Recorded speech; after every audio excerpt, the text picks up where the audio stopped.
इस कहानी की लेखिका है सोनिया सैनी। कहते हैं डायन अपना बदला 7 जन्म के बाद भी नहीं भूलती। एक बार जो डायन किसी का घर देख ले उसे छोड़ती नहीं। तकरीबन 70 साल पहले की बात है।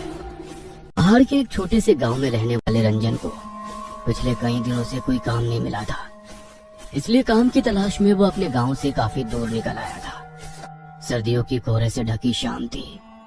हर तरफ कोहरे ने अपनी पहर जमा ली थी, जिसकी वजह से रंजन उन पथरीली रास्तों में भटक गया था।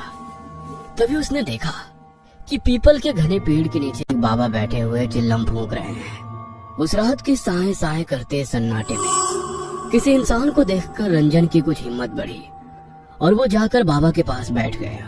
कहाँ वीरानों में भटक रहा है बच्चा? इधर का तो नहीं लगता। मैं 7 कोस दूर डिबरी गांव से काम की तलाश में निकला था। काम तो नहीं मिला, लेकिन लौटते हुए अंधेरा हो गया तो पहाड़ों में रास्ता भी भटक गया। अब न आगे का कुछ समझ आता है न पीछे का। ऊपर से ये ठंड खून जमा रही है और डर और घबराहट से दिमाग काम नहीं कर रहा है बाबा। पहाड़ों में ऐसे 3 ढले वीरान रास्तों पर निकलना ठीक नहीं होता। तो ये जो नहर के साथ वाली पगडंडी है उसे पकड़ कर निकल जा। आगे एक गांव पड़ेगा, वहां जाकर मदद मांग लेना। और हाँ, अब रास्ते में रुककर इधर उधर मत देखना। रंजन को बाबा की बातें और उनकी वेशभूषा बहुत रहस्यमयी सी लग रही थी। बाबा के सर से लटकती लंबी जटाएं उनकी मुंह को ढके हुए थी। हाड़ कपाती ठंड में उनके शरीर पर नाम मात्र के कपड़े थे और आंखों में इतनी सुर्खी थी कि देखकर कोई भी डर जाए। ठंड से परेशान है बच्चा? ये ले 2 कश भर ले, थोड़ी राहत मिल जाएगी। रंजन पहले से ही बहुत घबराया हुआ था। इस समय उसे बाबा की कही बातों को मानने के अलावा कोई और चारा नजर नहीं आ रहा था। थोड़ा सा कुचाते हुए उसने हाथ आगे बढ़ाया और चिल्लम बाबा के हाथों से लेकर 2 गहरे कश खींच लिए। अपनी बात कहने के बाद बाबा फिर से सर झुकाकर अपने चिल्लम सूखने में व्यस्त हो गए। रंजन कुछ पल वहीं खड़ा रहा और फिर चुपचाप बाबा के बताए रास्ते पर आगे बढ़ने लगा। जैसे जैसे वो आगे बढ़ रहा था, पास के जंगल से आती जंगली जानवरों की हो की आवाज से उसके बदन में डर की झुरझुरी सी दौड़ रही थी।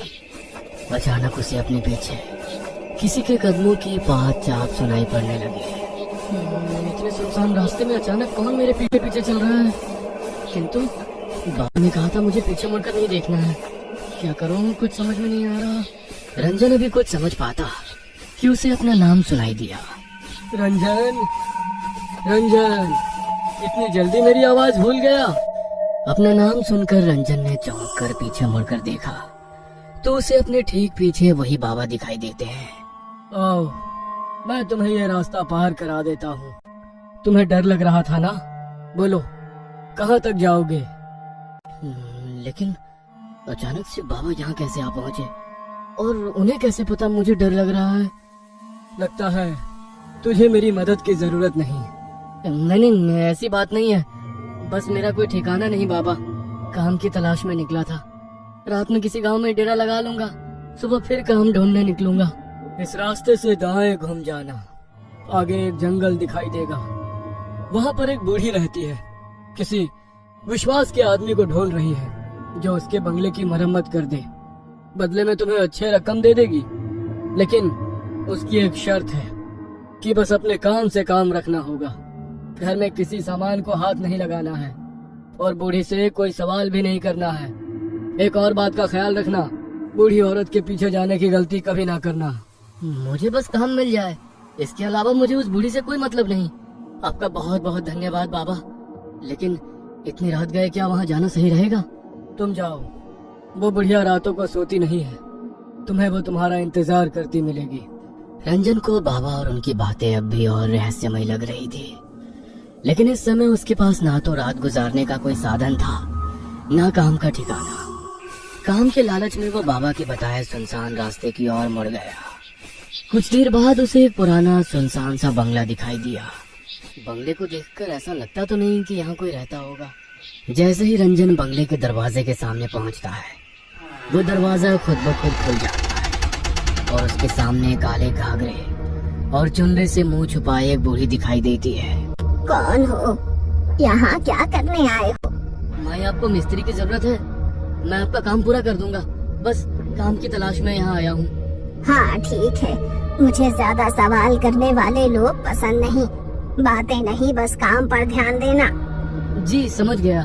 और मेरी दिहाड़ी? पैसों की तू चिंता मत कर, तेरी इच्छा से ज्यादा ही मिलेगा। बूढ़ी उसे अपने साथ बंगले के अंदर ले जाती है। अंदर का माहौल कुछ अजीब था। पूरे घर में अजीबो गरीब सी चीजें दिखाई दे रही थी। जगह जगह छोटे छोटे आईने लटके दिखाई दे रहे थे और उन आईनों के साथ अलग आकार की काले कपड़े से बनी गुड़िया लटकती हुई दिखाई दे रही थी। उन सभी गुड़ियों को देखकर रंजन को कुछ अजीब सी सिहरन महसूस हो रही थी। काली गुड़िया की आंखों के आसपास लाल रंग टपकता दिखाई दे रहा था, जिससे वो बहुत भयानक दिखाई दे रही थी। ये घर कुछ अजीब सा क्यों महसूस हो रहा है मुझे? इतने अजीबो गरीब सामान। लेकिन बुढ़िया ने कहा है कि कोई सवाल नहीं करना है, इसलिए अपने मन की शंका मनी में दबाए रंजन बंगले के उस भाग में पहुंच जाता है जहां पर उसे मरम्मत का काम करना था। बुढ़िया ने उसे रात में ठहरने को एक कमरा दिखा दिया और अगले ही दिन से काम शुरू करवा दिया। इस आंगन को खोद कर यहाँ पर एक पक्का कुआं बनाना है। कर पाओगे? मेहनत का काम है। और हाँ, इसके आसपास चारों ओर दीवार बनाकर घेरा भी करना है। रंजन खुशी खुशी काम करने के लिए तैयार हो गया था। दिन भर बिना मुंह से चू की भी आवाज किए वो अपने काम में लगा रहता। बदले में बुढ़िया उसे दुगनी मजदूरी और दोनों टाइम का खाना खिला देती। एक सप्ताह के बाद काम पूरा हो गया। ये ले तेरा हिसाब। डिमरी गांव से आया है ना तू? हाँ, डिमरी से ही आया हूँ। लेकिन आपको कैसे पता? रंजन की बात सुनकर बुढ़िया ने गुस्से से उसकी ओर देखा। बोला था ना कोई सवाल नहीं। सुन, मेरा एक काम करेगा। तेरे गांव में एक आदमी रहता है, सज्जन सिंह। जानता है उसे? नहीं, जानता तो नहीं हूँ, लेकिन उसकी गांव में एक बड़ी दुकान है, इसलिए नाम सुना है उसका। मेरा दूर का रिश्तेदार है, उस तक कुछ सामान पहुंचाना है। तुझे इस काम के बदले मैं थोड़े पैसे और दे दूंगी। अरे गाना। रंजन खुशी खुशी बुढ़िया का सामान पड़ोस के गांव तक पहुंचाने को तैयार हो जाता है। बुढ़िया ने एक पोटली बांधकर उसे थमाई और कुछ पैसे देकर विदा कर दिया। रंजन ने एक सप्ताह काम करके अच्छा धन इकट्ठा कर लिया था। पोटली लेकर वो सज्जन सिंह के घर पहुंच जाता है। जी, क्या आप ही सज्जन सिंह हो? और सज्जन सिंह के लिए ये सामान उनकी किसी जानने वाली ने भिजवाया है। कहाँ से आए हो? किसने भिजवाया है? मुझे ज्यादा जानकारी नहीं है, मैं तो साथ को उस दूर काम करने गया था। वही एक बुढ़िया मिली जिसने ये सामान आपको देने के लिए कहा। सज्जन सिंह हैरानी से वो पोटली खोलकर देखता है तो उसकी चीख निकल जाती है। तुरंत ही वो उस पोटली को वापस बांधता है और उसे वापस पकड़ा देता है। इसे तुरंत वापस लेकर आओ, जिसने तुझे ये दी है ये मेरा सामान नहीं है। और खबरदार, अगर आज के बाद यहाँ दिखाई दिया, मुझसे बुरा कोई नहीं होगा। सज्जन सिंह को गुस्से में देखकर रंजन पोटली लेकर अपने घर आ जाता है। आजकल किसी के साथ भलाई करने का जमाना ही नहीं रहा। साथ को उससे मैं ये पोटली ढोकर लेकर आया और यहाँ आकर उस बूढ़े ने सामान लेने से इनकार कर दिया। कहता है मैं तुरंत जाकर उसे वापस करके आऊँ। अरे छोड़िए ना, आपको क्या जरूरत है वहाँ जाने की?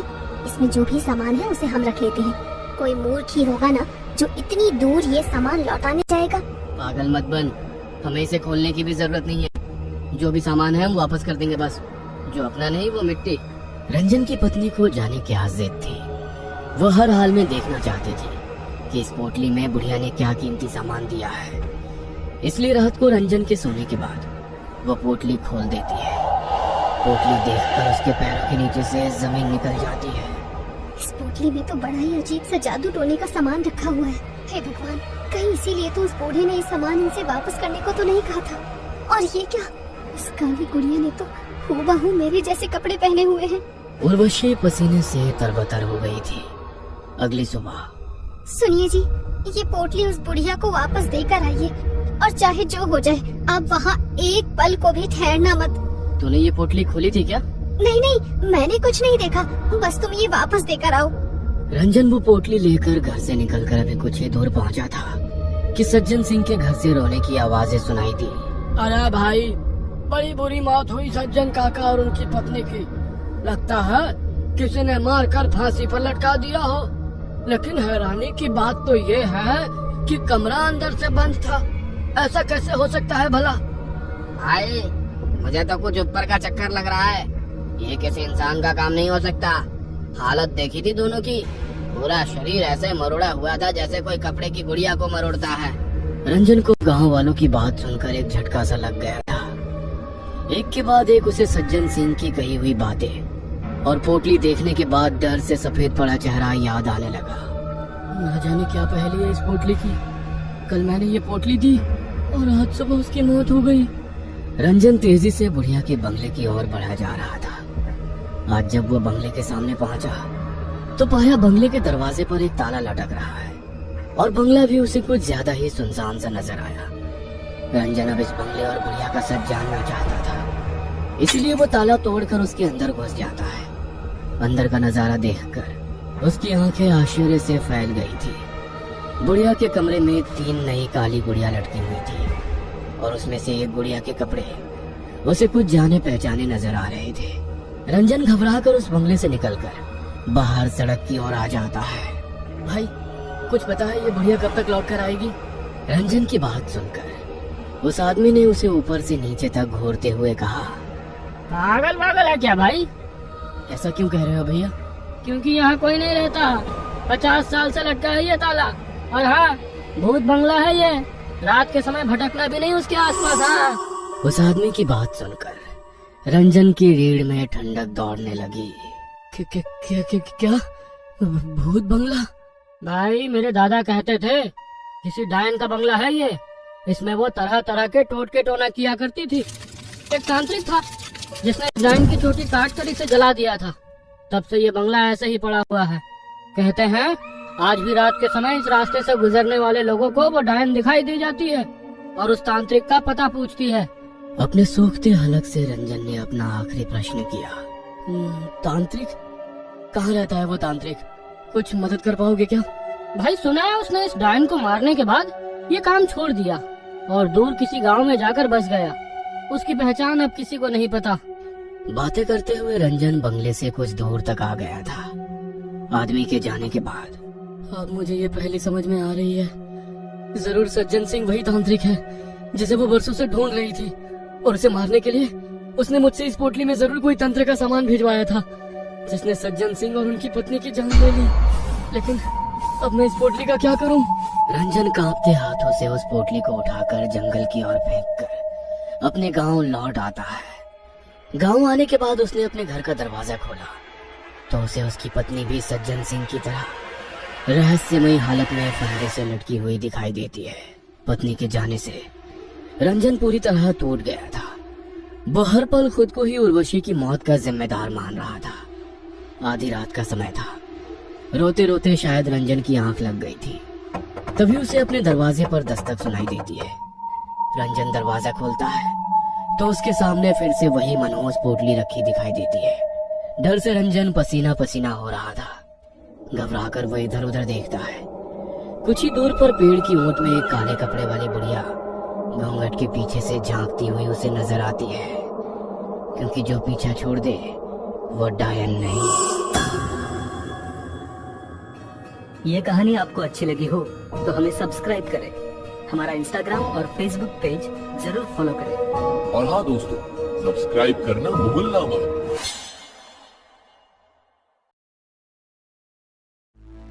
हेलो दोस्तों, मैं फिलिपाइन में रहती हूँ और जिस वक्त ये कहानी शुरू हुई थी उस वक्त 30 दिसंबर था और दोपहर के 4:30 बजे होंगे या इससे ज़्यादा का वक्त था और मेरे अब्बू दूसरे शहर में कुछ ख़रीदने के लिए गए हुए थे।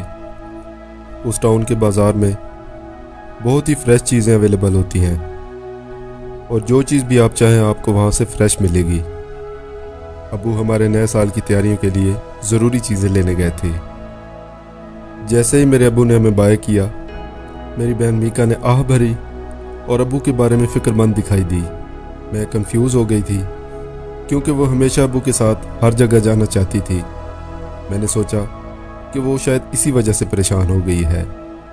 खैर मैंने उसके बारे में कुछ ज़्यादा नहीं सोचा, लिहाजा हमने गुड बाय किया और घर में हम जो काम कर रहे थे वही करने के लिए हम घर वापस आ गए।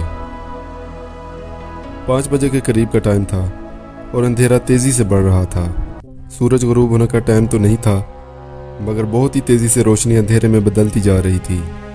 मैं परेशान होने लगी कि अब्बू अभी तक वापस नहीं आए। आपको बताती चलूं कि मेरी माँ घर पर नहीं थी क्योंकि वो ओवरसीज़ काम करती हैं, और जब मेरे अब्बू दूसरे शहर गए हुए थे तो घर में मैं ही थी जो अपनी बहन की देखभाल की जिम्मेदार थी। मैं अपने कमरे में स्पीकर ऑन करके डांस कर रही थी, और डांस की कोई ख़ास वजह तो नहीं थी, बस बैठे बैठे बोर हो रही थी इसलिए। उसी वक्त मेरी बहन मीका अचानक से परेशान चेहरे के साथ दौड़ती हुई मेरे पास आई। उसने ऐसी बात कही जो मुझे अभी तक कराहत देती है। मेरी बहन ने कहा, आपी, अब्बू का मुंह टेप से ढका हुआ है और उनके हाथ उनकी पीठ से बंधे हुए हैं। फिर उसने मुझे समझाना शुरू किया और ये बताना शुरू किया कि उसने उन्हें कैसे देखा। मैं चौंक गई। मैंने स्पीकर को ऑफ कर दिया और अपना फ़ोन उठाया और चेक किया कि कहीं अब्बू ने मुझे कॉल तो नहीं की और क्या कोई मैसेज वगैरह तो नहीं किया हुआ, लेकिन वहाँ कुछ भी नहीं था। मैं घबराई हुई थी और उसी वक्त अपनी माँ और अपने बॉयफ्रेंड से रब्ता किया ताकि मैं ये बता सकूं कि अभी मेरी बहन ने मुझे क्या बताया है। कई मिनट से इंतज़ार करने के बाद मैंने ड्राइववे में अपने अब्बू की बाइक की आवाज़ सुनी। मैं बाहर भागी और उन्हें गले लगा लिया, और जब मैंने उनके जिस्म के किसी हिस्से पर कोई ज़ख्म ना देखा तो मैं रो पड़ी। लेकिन ये इस कहानी का असल एंड नहीं था। जब हम खाना खा रहे थे तो मेरे अब्बू ने वजाहत की कि उन्हें देर कैसे हो गई थी। उन्होंने बताया कि जब वो गाड़ी चला रहे थे तो उन्होंने अचानक रोड पर बहुत बड़ा रश देखा। अब्बू ने बताया कि मैं तो बहुत ही घबरा गया था और ये जानने की कोशिश की कि यहाँ क्या हो रहा है। आखिरकार उन्हें मालूम हुआ कि सड़क पर 2 लोग मरे हुए थे, और उससे भी बदतर बात ये थी कि उनके हाथ अभी तक बंधे हुए थे और उनके मुंह पर टेप लगी हुई थी, और दोनों को सर के पिछले हिस्से में गोली मार दी गई थी। मैं बहुत डरी हुई थी और मेरी बहन ने मुझसे जो कुछ कहा था उसकी वजाहत करते हुए मैंने बात ख़त्म की। अब्बू ने इसे मजाक के तौर पर लिया, लेकिन मैंने इस बात को हरगिज़ मजाक नहीं समझा। मेरी बात का मतलब ये है कि मेरी 3 साल बहन इस चीज़ को कैसे जान सकती है, जैसे बांधना और मुंह पर टेप लगाना, शायद फिल्में या टीवी देखने की वजह से। लेकिन मुझे याद आया कि मेरी बहन तो टीवी देखती ही नहीं थी, और उसको तो टीवी देखने से नफरत थी। दोस्तों, आज की स्टोरी आपको कैसी लगी हमें कमेंट्स में बताइए, और इसी तरह की स्टोरीज देखने के लिए हमारे YouTube चैनल को सब्सक्राइब कर लीजिए। Thank you.